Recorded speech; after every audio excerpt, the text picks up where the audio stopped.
Тутунарите се уште остануваат без субвенции, а топката за тоа кој е крив секојдневно си ја префрлаат власта и опозицијата. Од Сојузот на земјоделски здруженија апелираат овие пари што побрзо да легнат на нивните сметки, затоа што тие средства им биле најпотребни за време на раседувањето.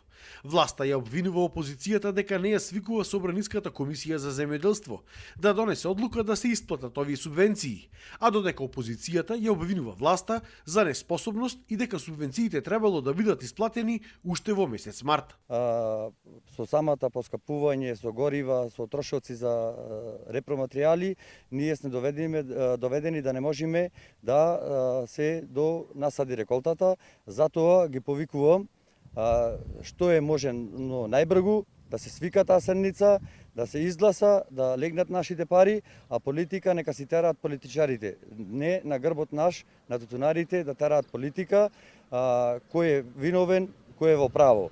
Друг проблем е тоа што цените и за оваа година остануваат ниски.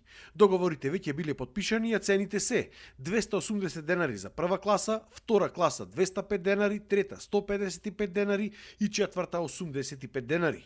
Од Сојузот велат дека бараат покачување на овие цени за 20 до 25%. Доколку фирмите мислат и понатаму да се играат со нас, ние јавно кажуваме дека откупот за наредната реколта нема да почне додека не се покачат цените. Ние во никој случај нема да дозволиме да се откупи килограм тутун додека не се покачат цените, затоа што со овие цени ние не можеме да произведуваме тутун. Доведени сме на работ да работиме само за трошокот.